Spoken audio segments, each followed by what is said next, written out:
Before we introduce our keynote speaker today, it gives me great pleasure to introduce our head table guests. I would ask each guest to rise for a brief moment and then be seated as his or her name is being called out. And I ask and request that the audience to refrain from applause until the very end. From the audience's far right, Beverly Brooks, Managing Director, Kingsdale Communications, Director, Empire Club of Canada. Julia Croman. Julia is a high school student from Runnymede Collegiate, and she just informed me that this summer she built her own computer. Reverend Perry, Director, Empire Club of Canada. Tony Fisher, President, Target Canada. Brendan Marr, National Industry Leader, KPMG, and our sponsor for today's event. Thank you very much. From the audience's far left, John Walker, President, Transition Plus, Director, Empire Club of Canada.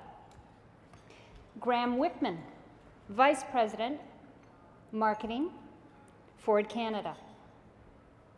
Dave McKay, Group Head, Canadian Banking, RBC. And Chris O'Neill, Managing Director, Google Canada, who I will formally introduce in a few minutes. My name is Verity Craig, Managing Director of CV Management and President of the Empire Club of Canada. Ladies and gentlemen, your head table's guests.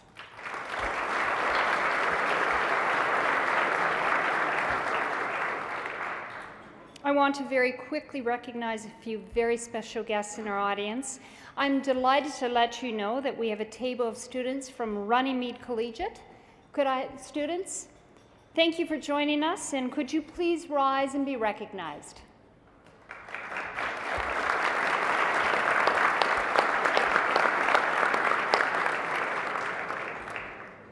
It's now my pleasure to introduce our keynote speaker for this afternoon, Mr. Chris O'Neill. I've been especially excited to welcome Chris to this event. It is not only our first event of the season, it is my first event as President of the Empire Club of Canada. About a year ago, Chris returned home to Canada with over 15 years of experience in marketing, strategy, media, and partnership development. Most recently, he served as Director of Retail for Google's US operations, and now the leadership of Google Canada. I'm confident that if Canada is prepared to learn, Google can teach us about how to embrace this new digital century. After all, it's the first company since Xerox to have its name become almost as well known as a verb as it is a brand. And if you don't believe me, you can just Google it.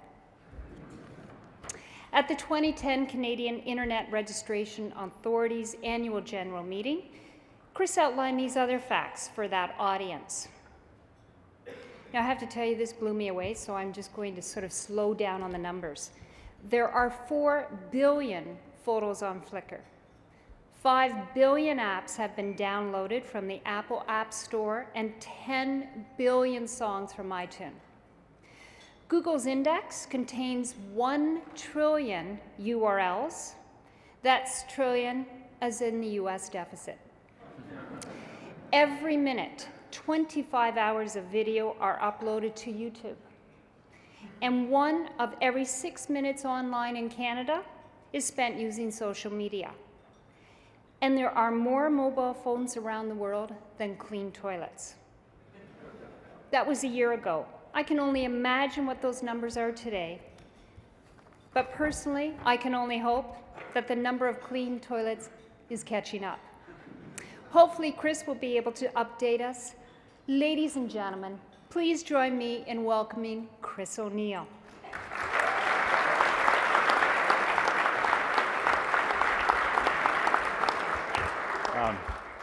Good day, everyone. Thanks, Verity, for that very kind introduction, and thank you so much to the Empire Club for having me here today. It's always interesting to hear your career played back to you.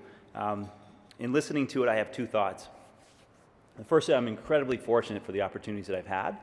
And two, I'm also keenly aware that given many of my colleagues at Google are much younger than I am, most would find my bio a bit light.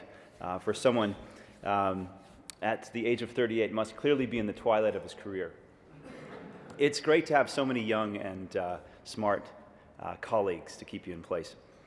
I'll tell you a couple things about my bio about me that my bio doesn't. I actually started my career not in Silicon Valley, but on the floor of my father's Canadian Tire store. I apprenticed as a cashier, a barbecue and bike builder, a warehouse dude, and a janitor. I learned some very important things about hard work, customer service, the importance of great quality products and clean bathrooms. All really important stuff in retail. I'm also a dyed-in-the-wool, 100% unapologetic geek. That means my clock on my DVD never flashes 12. I love having the latest and greatest devices, just ask Verity. And the number of computing devices versus humans in my house is currently at about 3 to 1. A big part of my geekhood is my absolute love of the internet. It's an absolutely transformative technology. The internet has grown from virtually nothing to 2 billion users. It's available on Mount Everest and on the South Pole. Over 3/4 of Canadians access the internet every day. Canadians aged 18 to 34, internet penetration is basically 100%. It's become such a profound part of people's lives that 4 in 5 people worldwide, adults worldwide, now view internet access as a fundamental human right. Plus, if you've ever taught yourself how to play guitar, make cannoli, or moonwalk by watching some YouTube videos, you know it's really darn fun and educational.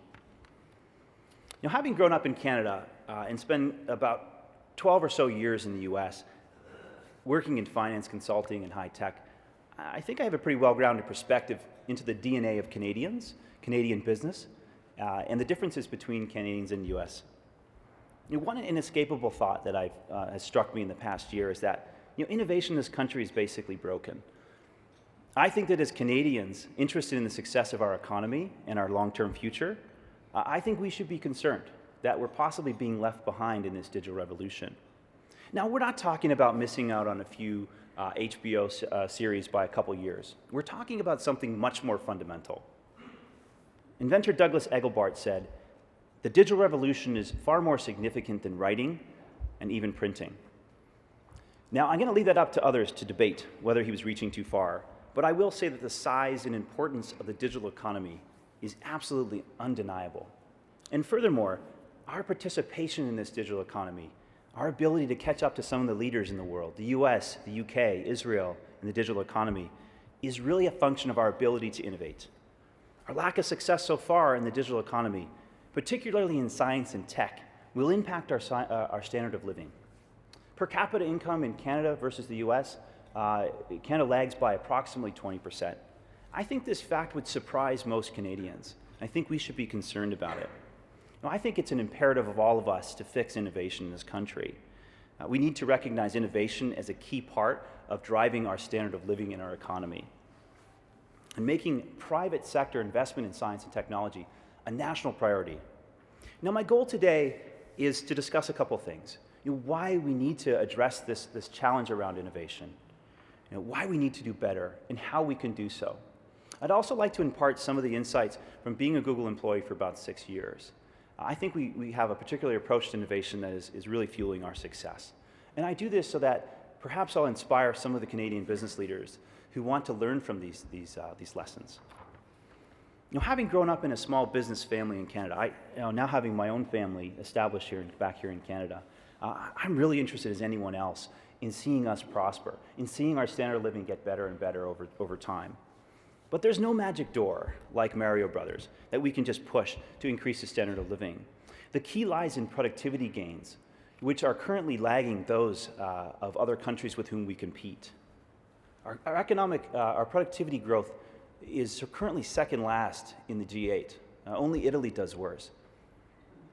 I think that one of the legacies of our long-established industries in manufacturing in Ontario is the mindset that productivity gains equals investment in machinery on the shop floor. This may be important for manufacturers, but as a country, it's not our most important bet for the long term. We need to be thinking bigger. We need to be thinking about growth, and particularly innovation in science and technology. That holds the greatest opportunity for Canada in the long term. Take the internet as a biggest driver of much needed growth. If you think of the UK for a second, the internet is estimated to account for about 7% of their GDP.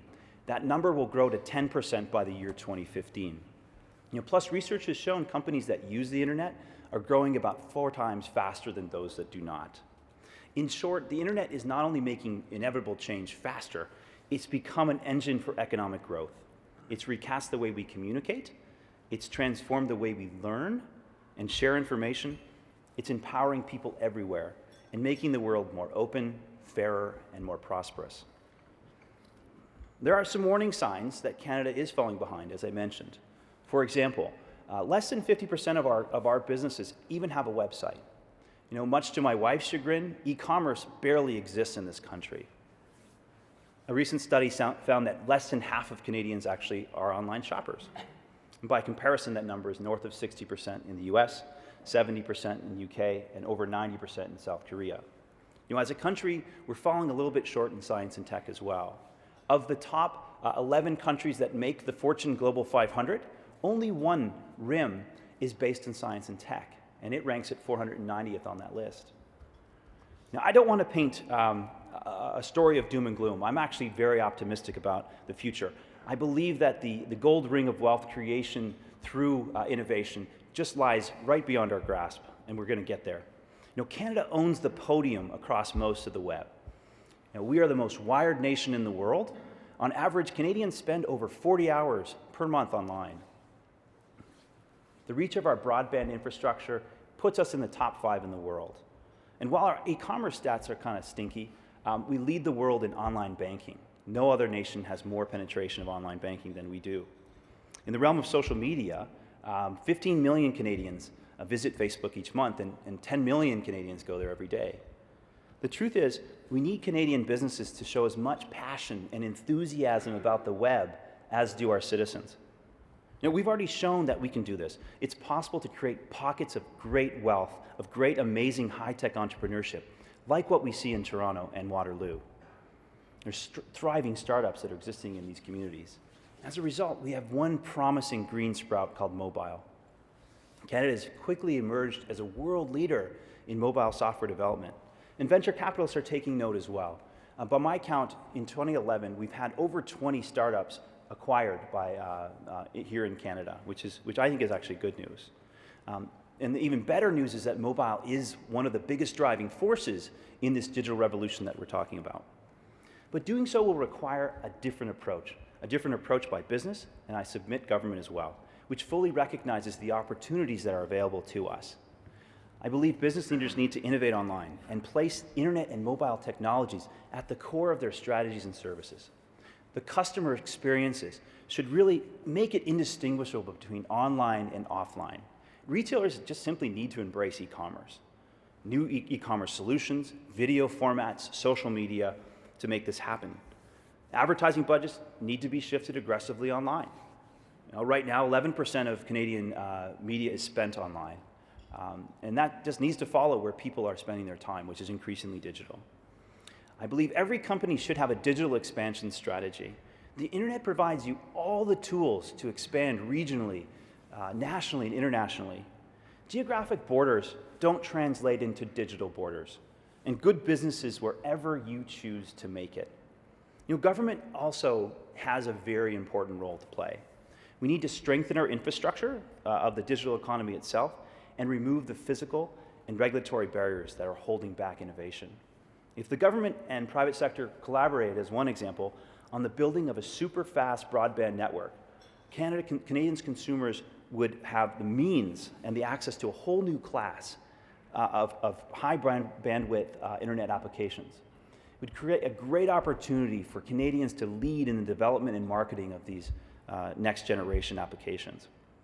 As an example, in early 2012, Google was partnering with the US state of Kansas to install a 1 gigabit per second fiber optic network in Kansas.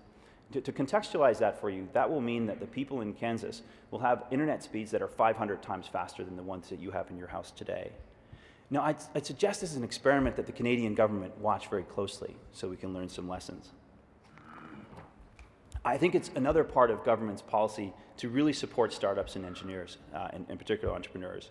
We should emulate startup systems and ecosystems that exist in places like Boston and Silicon Valley by investing in the venture capital industry. And I'm not suggesting the government become a VC, but really I think they could become a limited partner to get some momentum going. And there's good precedent for this, like the Quebec government has recently done with Terralis and Real Ventures over the past few years. Another key, of course, to this is education, and it's great to see students here, and I'd love to hear stories like Julia's, where she spent the summer building a computer. I'll have to share some stories and maybe get her resume later. At the university level, we really just need to ignite people's passion for science and engineers, starting with kids. Last June, Obama announced a program in the U.S. to train 10,000 incremental new engineers each year. I'd love to see that happen here in Canada as well. Maybe not 10,000, but a lot more, because we need more engineers. Now, I realize these are big goals, but the world isn't waiting, right? The world keeps turning, and technology is progressing at an astounding rate. And what about innovation at Google? I'm very blessed to work at such an innovative company.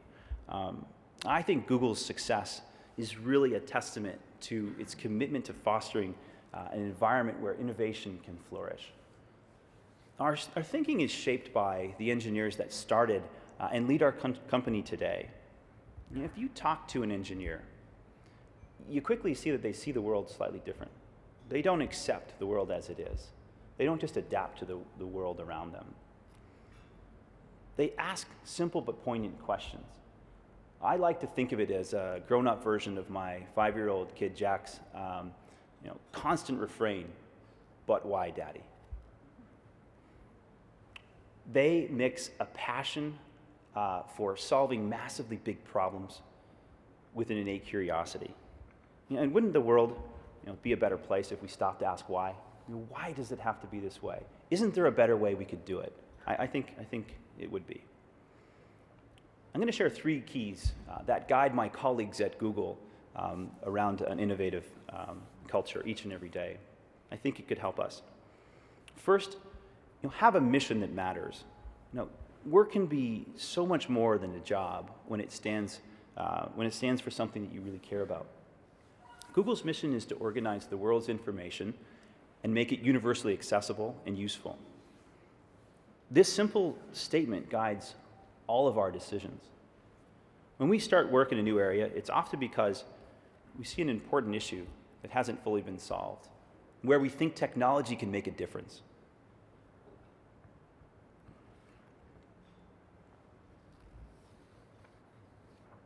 Oops, sorry about that. The latest example you see in the press today is Google+. When Google+ launched, with a lot of help from our friends in Kitchener-Waterloo, our great engineers up the road, we wanted to make sharing on the web more like sharing in real life. We realized that interactions between people are increasingly happening online, and yet the subtleties of real-world interaction were lost with the rigidness of social networking and online tools. So our mission is one that has the potential to touch many lives. And we make sure that our employees feel connected to it and empowered by it. In times of crisis, they have helped by organizing life-saving information and making it readily available. One of the examples I'm most proud is something called a People Search Finder, which allows people to find out if loved ones are lost in times of crisis. During the devastation in Japan, Google launched this People Search Finder within 90 minutes. And it literally did save lives and certainly make people feel a little bit more at ease in times of a terrible crisis. The old proverb that necessity is the mother of invention. It's the notion that difficult situations inspire wonderful, wonderful solutions. The same can be said when people have a mission that matters. That mission can inspire innovative thinking to tackle the biggest challenges. The second lesson is to take risks and say yes.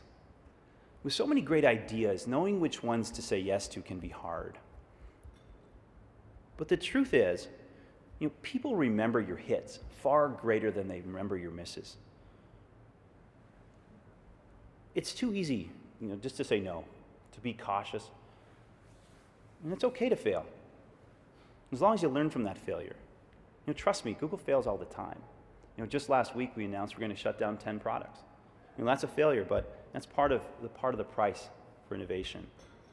Not to make the head of any investment bankers in the room spin on its axis, but I think we should be looking and celebrating companies that fail the best, or at least fail the fastest. What do you guys think? We should strive for continual innovation, not instant perfection. There's a great parallel for risk and reward that many Canadians are intimately familiar with: learning how to skate. So I moved back here last September, actually, and my son Jack wanted to learn how to skate. So we put a rink in our backyard. And skating requires a lot. It takes patience and poise, a lot of persistence, which is all a really nice way of saying, if you want to learn how to skate, you got to fall on your butt. Jack took a little bit of time to learn that, but I think there's a parallel for Canada. If we want to play on a global stage in digital economy, we have to learn to accept failure and view it as tuition for game-changing innovation. Look at it as a badge of honor, not a source of embarrassment. And too often, in the past year, I've heard people say, Canadians are not risk takers. From early-stage ventures to day-to-day operations of companies, the urban myth of the unadventurous Canadian plodding to work has taken root in our psyche. And to a certain degree, in certain sectors, I can see the point. But I think that culturally, the idea that culturally Canadians are inherently unwilling to take risk is just far too simple a diagnosis. For one, there's a well-established Canadian mob running and ruling many parts of Silicon Valley. Take Google, for example. 6 of our top brass are Canucks. And let's not forget, Canada is an entrepreneurial country. The OECD estimates that Canada is among the top 5 countries in the world for starting a business. And if you look at our history, we take lots of risk. We just like to understand it first. In the areas of economic endeavor where we have lots of context and history, we do things that people in California would take one look at and say, you're absolutely crazy. Now, how about this? Let's invest $500 million to dig a hole in the earth and try and find some minerals and get a payback in maybe 7, maybe 8 years. That's the kind of risk I'm talking about. That's the kind of entrepreneurial spirit that we do all the time, every day here in Canada. We just need to do more of it. We have this wonderful swashbuckling attitude when it comes to oil and gas and mining, and that's what I'm talking about. So when I hear people say we're not risk takers, I cry BS. We just take the time to ask risk and what and why. But when it comes back to science and tech, swinging for the fences in science and tech is just something we just don't feel comfortable yet doing. And this is one of those sectors where that swashbuckling attitude is sorely missing. I think we do well to seek lessons from our innovation below the ground to help us win above it. The third is that ideas come from everywhere. At Google, we believe that ideas can come from anyone, anywhere, at any time. We believe so much in this that we encourage employees to spend 20% of their time doing whatever they want. Now, to most companies, giving employees 1 day per week to pursue their passion project might seem totally outlandish. But let me tell you, it's key to our success. As much as 50% of the projects that we're working on today are a direct result of this policy. Without it, you wouldn't have Google News, Google Talk, Gmail, among dozens of other things that we know and love. Now, I give you these examples as proof that when you open yourself up to the innovation of your colleagues, wonderful things can happen, and the risk is really worth it. We create platforms that allow us to open source ideas from all across our company, but also allow us to collaborate with artists, companies, brands, agencies, rock stars, activists all over the world. People with truly wonderful ideas that are amplified by working with us. We do some great things at Google, but it's only because we cultivate this collective creativity and productivity of all of our people, not just in our company, but outside it. And if you indulge me, I'd like to close my discussion with a quick story about a fishing village in Mexico. And sadly, it doesn't involve tequila. I'm sure many of you have visited some of those small coastal towns in Mexico. Here, tourists will often see the catch of the day that are coming back from the ocean, being hauled to the market. And the crab vendors that are called crab masters keep their catch in these large, shallow pans for the tourists to see and buy. One tourist, after looking at the pans, asked a pretty good question. He said, "Why? Why with their long legs and their claws, don't they just climb up and go get to freedom?" And the crab, I'll spare you my Mexican accent, but the crab master replied, "Well, senior, these crabs have a characteristic that is indigenous to only these types of crabs. That is, every time one of the crabs is just about out of the pan, another crab grabs him and pulls him back into the pan." So as we set about our journey, our wonderful journey to fix this innovation challenge, we're going to run into some crabs that are going to try and pull us back down, who say that Canadians' nature is not to be innovative or too risk averse to really take have what it takes to be technology leaders. And I, again, cry BS. As Mahatma Gandhi said, you have to be the change you want to see in the world. And as I look around this room, I see the business acumen, the proven risk-taking, and the innovators of Canada's business leadership. I think that we as a country have what it takes to rise to the challenge I've laid out here today and to establish Canada as among the digital leaders in the world. Thank you.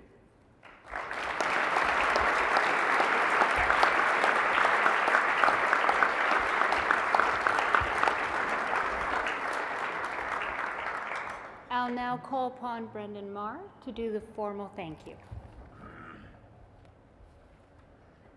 Verity started out, mentioned a couple of times, the number of toilets in the world. And when Chris got up, he talked about his early career, janitorial services and bathrooms, and a number of things being BS, so I'm tempted to continue that metaphor, but I'm not going to do it. But a couple of things, Chris, that you said that just struck a chord with me. At KPMG, one of the things we've seen in the last few years, more than a long time, is just a continued level of investment in Canada, in Canadian companies, by Google especially, Zynga, Intel, IBM. And I think that's just a testament to the technology ecosystem that we've got here. When you think about the positive things, and again, Chris, you mentioned them, just a proven track record of innovation, great caliber of the workforce, active immigration of skilled entrepreneurs in the tech area, great schools and universities. So I think all the seeds are there for just continued great success. And in our tech practice, we do see some companies in the mobile area, in the social area, that are just showing that commitment to innovation and thinking big that I think bodes well for the country and hopefully for the next Google that we're going to see. So on behalf of the board of the Empire Club, everybody here today and KPMG, thank you for a very interesting and entertaining talk on innovation at Google.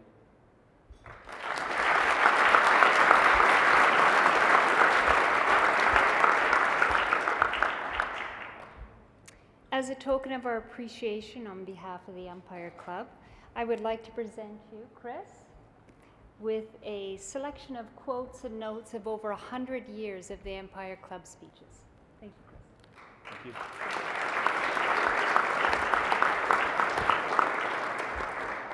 Finally, each of you should have a list of upcoming events on your table, and I'll just go through a few of them. Some very interesting and amazing speakers ahead of us. We have the Regional Grand Chief Angus Toulouse, who is joining us on September 27th. He's Chiefs of Ontario, and that'll be at the Royal York Hotel. And we are having on Friday, September 30th, we are having Tim Hudak, obviously leader of the Ontario PC. And on Tuesday, October 11th, we are having Israel Levant, TV news anchor and best-selling author at the Royal York Hotel. October 27th, I should say October 26th, we'll be having Ian Greenberg, President and Chief Executive Officer of Astral Media, join us, and that'll be at the Sheraton Centre. I'd like to finally say thanks to KPMG for sponsoring our event today, as well as our VIP reception. Thank you very much. and Mr. Discount for sponsoring the student table. I would also like to thank National Post as our print media sponsor, and this meeting will be carried and aired on Rogers TV, and we're very grateful for their support. We are now on Twitter and Facebook, and as well, we have a web address, www.empireclub.org, or you can always just Google us. Thank you all for coming. We look forward to seeing you again soon, and this meeting is adjourned.